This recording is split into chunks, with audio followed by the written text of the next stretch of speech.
Good day mga kanegosyo, ako nga pala si Jepoy, isang negosyante. Isa rin akong DJ. At kung kailangan nyo ng DJ sa club, sa bar, sa event, email nyo lang ako sa bio ko. Hindi ako vlogger, hindi ako influencer, isa po akong content creator. At bilang negosyante, meron na akong 10 taon na pagkalugi sa pagninegosyo. Tunay na negosyo, hindi networking or putyo-putyo, sari-sari store, barbecuehan, bilyaran, rental. Tunay na negosyo lang mga kanegosyo. Pansit Malabon, franchising. Ito kung nagsisimula ka pa lang magnegosyo, tapusin mo tong video na to. Sigurado marami kang matututunan. Ito yung mga hindi ko alam nung nagsisimula pa lang ako magnegosyo. Kung nagninegosyo ka naman na, malamang isa to sa dahilan kung bakit hindi lumalaki yung negosyo mo. After ko malugi ng sari-sari store mga kanegosyo, ang sunod kong binuksan na negosyo is barbecuehan. Sa barbecuehan mga kanegosyo, wala pa rin akong focus in one. Pero pwede siya ma-scale up sana, distribution.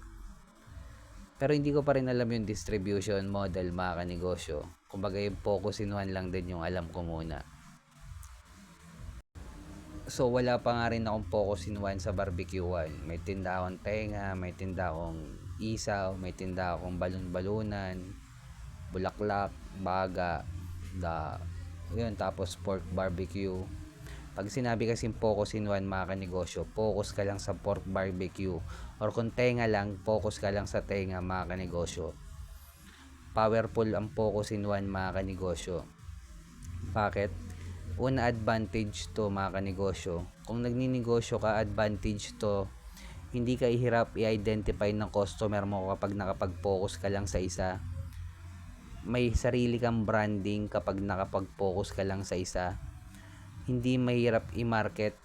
Madali lang yung marketing mo, mga tarpaulin mo, kasi nakafocus ka lang sa isa. Hindi ka rin hirap sa inventory.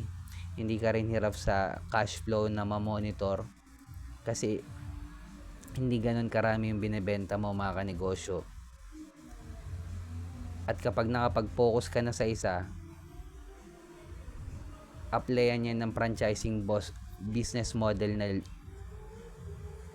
na tulad ng franchising, distribution, manpower, software, licensing, platform business model. Doon tunay na kitaan ng negosyo mga kanegosyo. At sa pagsasari-sari store, natutunan ko na ang sari-sari store hindi natin may scale up sa level 2 business model. Dahil hindi naman sa atin sarili yung produkto mga kanegosyo. At sobrang dali buksan ng sari-sari store. Kaya nga siya tinawag na pambansang negosyo. Kaya kung nagsisimula ka pala magnegosyo, focus in one, hanapin yung community ng mayaman, i-scale up to sa level 2 business model.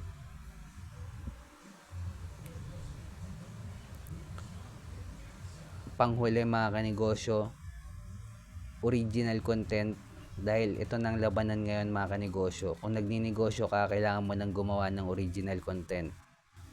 Dahil kasama na sa trabaho natin to bilang negosyante. Kung matanda ka naman na at nahihiya ka gumawa ng content, kailangan mong bayaran yung anak mong bunso, pamangkin mo, na may alam sa social media, pasikot-sikot na ito. Utusan mo, videoan ka araw-araw, bayaran mo, i-post sa social media. Kasama na sa trabaho natin mga kanegosyo ang paggawa ng original content.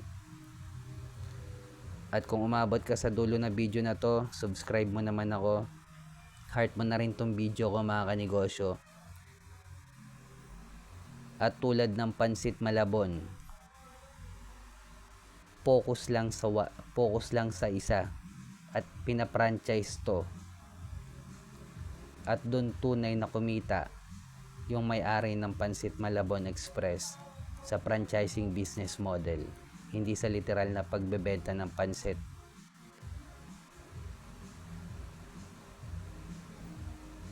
Kaya sikapin natin palakihin yung negosyo natin tulad ng Pansit Malabon. At bilang negosyante, kung dumadaan tayo ng pagsubok or struggle sa buhay, huwag natin kalimutan mag-pray kahit anong religion natin. Ingat tayong lahat. Peace.